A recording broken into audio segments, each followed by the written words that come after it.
And now, back to Public Attorney, Asunto o Areglo, dito sa TV5.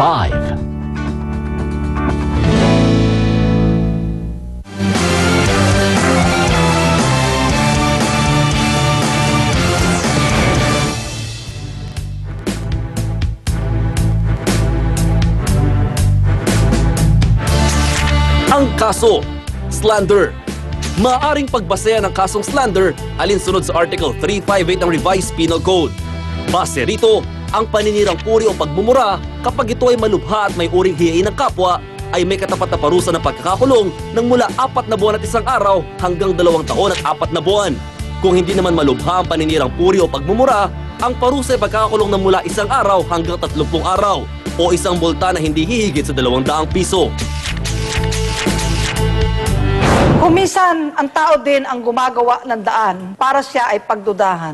Hindi mo masisisi siya. Umaamin siya na nagchismis siya. Kung sinabi mo sa harap niya yan, pwede ka makasuhan ng oral defamation o slander. Sang-ayon sa Article 358 ng Revised Penal Code, paninirang puri. Pwede kang makulong hanggang 2 taon at 4 na buwan. O pwede rin bumagsak yan sa intriguing against honor kung pinagkakalat-kalat mo sa iba. O Article 364. Makukulong ka ng 30 araw. Pero parang gusto ko siyang unawain dahil nakakataka rin, bakit ang lalaking ito na kanyang kabiyak sa loob ng 17 years old. 17 years, kapag katabi niya, 3 gabi nangyari, sa halip na pangalan niya ang tawagin, ay ibang pangalan ang tinatawag. Attorney, excuse May me galit po. pa sa'yo si Paring Bitoy? May galit pa talaga yun kasi palagi kong pinagtatabuyan. Nasabi mo mahilig ka lang sa mga toy, basta't may pututoy. Excuse me, ha? Ayusin mo lang, no? Masama ang bibig mo. Hindi laruan. Sabi ko nga, ipadiinit niya anak ko para malaman niya eh. Ano? Ipadiinit niya anak ko para malaman niya. Di ba? Ipadiinit mo. Willing ako ibigay anak ko. Ipadiinit mo yan. Pag di mo napatunayan, anak yun ang asawa mo, humanda ka talaga sa akin. Ewan ko lang talaga kung ano magagawa ko sa bunganga mo. Sarap basagin ang mukha nitong hayop na to eh. Ako! Masalamat ka naging kumari lang talaga kita. Paano kaya mawawala ang galit mo sa kanya? Naku, one time lang daw, masuntok mo lang ako. Ano, Doc? Doc? Attorney! Doc?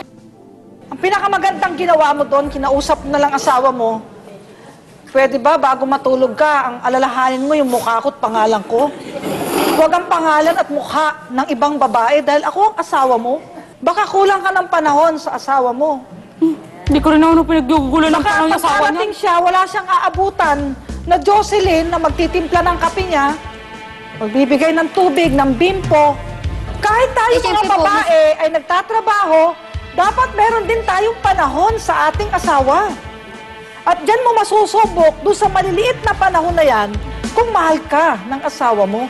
At ang lalaki, malinis man yung bahay nyo, pero masama naman ang bibig ng babae, lilipat yan. Nangingibang bahay. Doon ka na lang sa sitwasyon na alam mo mahal ka ng asawa mo. Alam mo na mahal mo rin siya. Dahil kapag nasa dibdib natin ang selos at inggit, ang lalabas sa bibig natin ay umaalimbukay ng mga pagbibintang, pagsiselos, pagchichismis.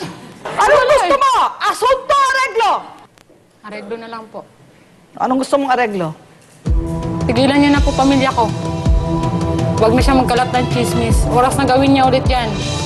Diretso na ako kami sa asunto. Kaya Jocelyn, anong gusto mo? Asunto o areglo? Areglo na lang po. Anong areglo ang maihahain mo kay Helen? Iiwasan ko na po yung paninirang puri. Tsaka ibabalik na po namin yung dati namin pagsasamahan. Anong pagsasamahan? Yung dati po namin maging magkaibigan po. Kung ano po yung dati namin pagtitinginan bilang magkaibigan, ibabalik po namin. At unti-unti mong bawiin sa mga taong nakausap mo ang mga pagbibintang mo. Opo. At sikapin mo na ang buong-buong pagmamahal ng asawa mo ay maibaling sa'yo. Naunawaan po ba natin, Jocelyn? Opo. Pwede ba kayong maglapit bilang magkaibigan? Ikaw ang unang lumapit sa kanya.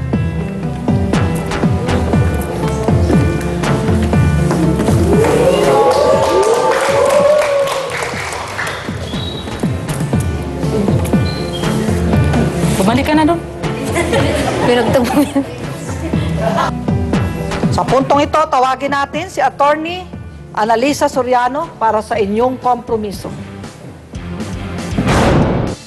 Kasunduan. Una, ako si Jocelyn Tumenyo ay nangangakong hindi na maninirang puri o magchichismis laban kay Jocelyn Tumenyo sapagkat nalalaman kong maaari akong makasuhan at maparusahan ng salang slander o intriguing against honor kung ito'y ipagpapatuloy ko. Ikalawa, na ang bawat panig ay magkakasundo na hindi na magsasalita ng masasakit na bagay laban sa isa't isa, hindi na mag-iinisan, at sa halip ay aming bibigyan ng panahon ng nararapat na atensyon at pagmamahal ang aming kani-kanyang asawa at pamilya. Muntik na ako maluha sa cheesy moment ng dalawa. Tanungin naman natin yung mga kapatid natin. Ate, na-touch ka ba? Nagyakapan sila? Opo, kasi sa kabila ng pangyayari, nagkaareglo din sila. Yung tama rin po yung nangyari na magkabati na sila kasi ang alam ko po matagal na silang magkaibigan tapos magkakasira lang sila. At iwasan na rin po nila yung chismis na tinatawag. Ikaw naman ate, anong words of wisdom ang maibabahagi mo sa ating dalawang mag-best friend na nagkaayos na? Tama na yung nangyaring alitan nyo, awayan nyo. Ang iano nyo na lang, ang atupagin nyo na lang, pamilya nyo. Ayusin yung mabuo ang bawat pamilya nyo. Narinig nyo yon?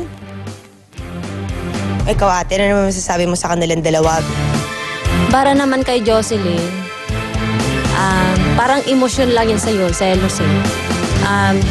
Ito naman si Helen, dapat hindi siya magpapatulog ng lalaki sa loob ng bahay niya. Kahit sino naman sigurong babae, wala siya, nasa trabaho, magsiselos talaga siya. Maraming salamat at yan po ang masasabi ng ating mga kapatid. Minsan, kailangan tayong masaktan para matutunan nating maunawa sa ating sarili kung mahal talaga natin ang ating kabiyak. Minsan yung sakit, yun ang magiging daan para maiayos ang dapat maiayos. Ang importante, mabuo nyo ang inyong pamilya. Hindi mahalaga ang kayamanan sa buhay na ito na iwan sa mga anak. Ang pinakamahalagang kayamanan na iiwan nyo, ang isang mabuting pangalan. Gaano man kabibigat ang paratang sa'yo, chismis na ikalat sa'yo, laban sa'yo, kung hindi naman totoo, dapat nating tandaan, magwawagi ang taong walang kasalanan. Dapat tandaan ng lahat, pagdating sa batas, lahat patas. Ito po ang inyong public attorney. Tapos na po ang ating mediation. Kailangan natin mag-usap. Kanino naman nun? Kaumpisa pa lang namin na magkasama kami, hanggang mag-aanak, hindi ka tulad. Ano ka ba? Paano hindi ko malalaman kami kayo gumagawa? Ano ka? Tinatanong ka, tignan mo nga. Hindi na nga kami nag-aano ng asawa ko. Siya na nga yung kaanuhan ko. Pinaniniwalaan mo ba si Lando sa kanyang sinabi sa'yo na hindi niya anak ang batang sinasabi ni Maureen na anak ni Lando? Ito na ang public attorney, hindi ka magsisisi. Ligado ng katarungan, ihahatid ng katotohanan.